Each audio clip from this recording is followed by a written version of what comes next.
David, we met this morning and I was asking you a few things about how you got here.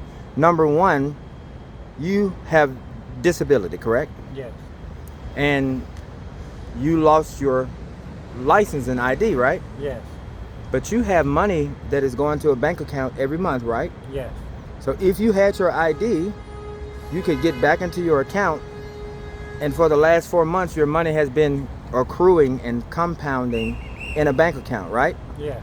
And what are you going to do when you get back access to your money? I go to a rehab. A rehab. Rehab for what? What kind of I rehab? just restore my life with him more closer to that he is. So there is some drug use or Alcohol. alcohol. So you'll go to an alcohol rehab. And do you want to sleep on the street? I enjoy it I would enjoy it at times, but it's getting to the point I'd rather stay inside. I'm not as Comfortable? I get lazy. Say that again. I get lazy in a bed, but I can switch it and not get lazy out in the streets, but in a bed too. It's more relaxing. So let's go back to your past, because newborn babies aren't born on the street. They're not born homeless. How do you get here? What is the name of the city that you're from? Because you're a native of Atlanta, correct? Yes. What city in Atlanta? The one by where the ATL. ATL. But it has a name. Is it a suburb? Cowway or something? Coweta. Spell it. Coweta. And while we're at it, say and spell your name. David. Last name? Couch. Couch. Okay.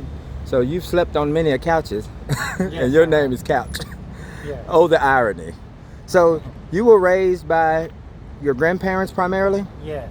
And what is your grandmother's name? Marion Couch. Marion Couch. So your mother passed Yes. before your grandmother. Yes.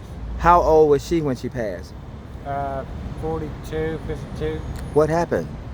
She overdosed on a pill. And so your grandparents, Had a heart attack. so your grandparents raised you. Yes. They adopted you and your brother. Yes. Yes. And so at that time, how old were you when you started working your first job? 16, 18. What was your first job? Rite Aid. Rite Aid, the pharmacy. Yes. In the back of like a building for the whole company to ship out. Oh, so the fulfillment, like logistics. Yes. Yes, okay. So your grandparents raised you.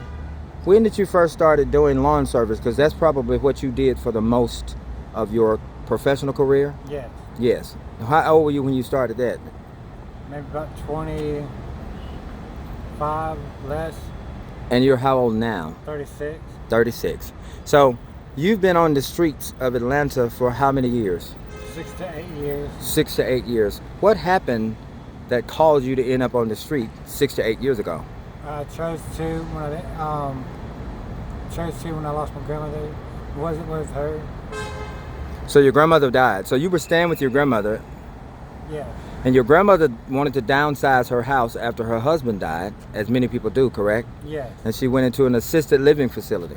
Yes. And you and your grandmother were like Bonnie and Clyde. Yes. You would sneak in the facility Yes, I was. Late at night. late at night because your grandmother could not bear her grandson being homeless. Yeah, and I had to tell her at times that I was going home with a friend But or living with someone, and I had to go. it wouldn't take long before the facility got wise to your tricks, you and your grandmother. Yes. Yeah. And what did they do? They told us down that I had a split RSU to get kicked out. So your grandmother was about to get kicked out because she was letting her grandson sneak into an assisted living facility to spend the night. Yes. And so there were times when you would try to pretend to your grandmother that you were not actually sleeping on someone's couch or staying in a tent, because grandmothers and mothers worry about their children. And you didn't want her to worry about you, so you would lie to her and Yeah. say, "Oh, grandma, everything's fine. I'm staying with a friend," but you were sleeping in a tent sometimes. Yes.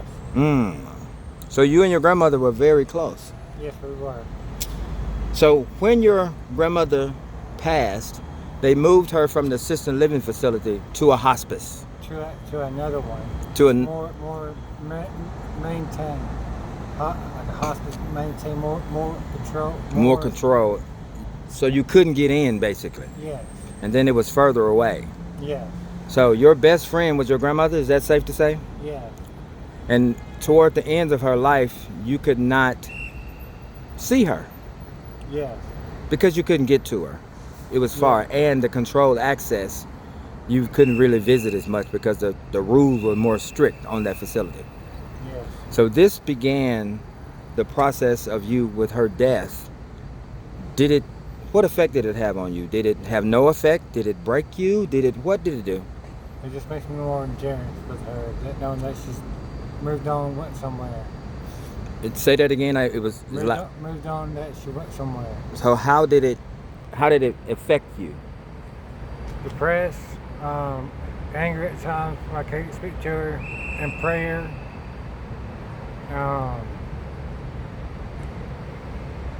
Just knowing that she's still there. And so when I asked you first, why did you end up being homeless, and you said you chose to. Please explain that. Because I didn't have a home, because I stayed goofy and played to have fun with everyone. But I stayed with her because I loved her. And I know we don't love because it's a hard thing to love. So what is the greatest lesson that you learned from your grandmother and your whole time with her? Still take care of yourself and each other. She taught you to take care of each other, which means humanity, other humans. Yeah. It doesn't have to be people that you know or people that you're kin to. Any human, that's what your grandmother taught you, to love humanity. Yeah, she loved it. And you still take that with you. Yes, and sometimes I forget, but who that is corrects me. Okay, so let's get back to where you are today. For those that he loves. Say that phrase again. For those that he loves. And it's, for instance, you. Talk about me. You just said something a moment ago about you reached your hand out and shook my hand and said something about my eyes. What did you say? With change, different appearance, that is more of a blessing than anything. And it's also that one day you will succeed more than what you are, even further than what you have been. And so how did you and I meet this morning? Walking down the road, a street, and just came up and we walked past, and then turned around, you said something, and I said something, and then we started talking. And then what did we do? We went and got croissants and coffee, and then we came back here. Okay. And so And we talked. Right now, did I treat you like a human? Yes, and to get to know each other. Did I treat you like you were homeless? No. Did I shake your hand? Yes. Did I stand back off of you as if you are trash? No. And what did that do in terms of our relationship? It accelerated it, and now we're brothers within less than an hour. Yes, we've been with each other, close to each other. So I don't have to be a politician or a billionaire or a businessman or a president. All I have to do is be a kind human, and you can make connections with people, and you can make a difference in the world. Yeah. That is the message. That's what this is about. People walk past. I hate to ask the questions, how does it make you feel? This is something we're told not to do in the media. But describe to me, as a human, what it does to you emotionally when people walk by you and don't speak and treat you like you're not even human. Go with them still. Say it again? Go with them still. You still love them, still. Yes, everyone. So tell me, what will it take for you to get off the street? Do you want to work again, or you have disability? Yes. So what would you do again if you could work? Change the outlook and take the time and go slow, knowing they strengthen, and knowing it's more of a challenge to focus on those things than it is what it is now. Okay, so you are in a quagmire, a catch-22. You lost your license and your permit, correct? Yeah. So you also lost your bank card. Yeah. You have a bank account at what bank? Wood Forest. Wood Forest Bank, Yeah. where your disability check goes to and is accruing over the last 3 or 4 months, correct? Yes. So you don't have any money on you at all because you don't have any ID and you don't have any credit cards anymore. That is what has you in this current position, correct? Yes. Okay. So if you get your license back, Yes. then you can get access to your bank account again. Yes. Then you can get access to the money that's coming from the federal government for your disability. Yes. Then you can get in alcohol rehab. Yes. Then you can get out of that rehab and get you a place to stay. Yes. Then you can stabilize yourself Yes. and get back to part-time work cutting grass. Yes. Which And- I really care for is something to obey nature, how pretty it is. So you want to work, Yes. but you have disability, so you probably can't work full-time. Yes. So you'll probably work part-time Yes. and still be able to get your disability and those type of things. Yes. David, this has been a great interview.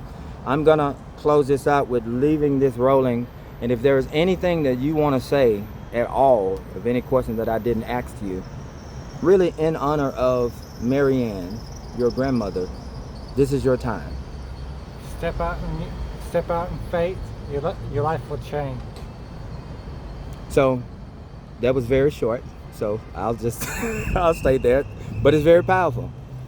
If you had to talk to these rich people in these tall buildings, Bank of America, Southern Corporation, Georgia Chamber, Truist Bank, the W Hotel, Bank of America, what would you say to them about not only you, but about homeless people in general? They walk past you and say, oh, he wants to sleep on the street.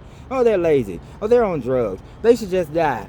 What would you say to them about how they perceive homeless people? We all should come together.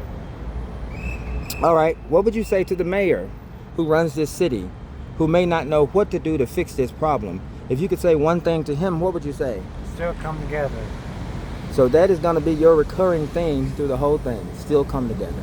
Yeah. Well, David, it has been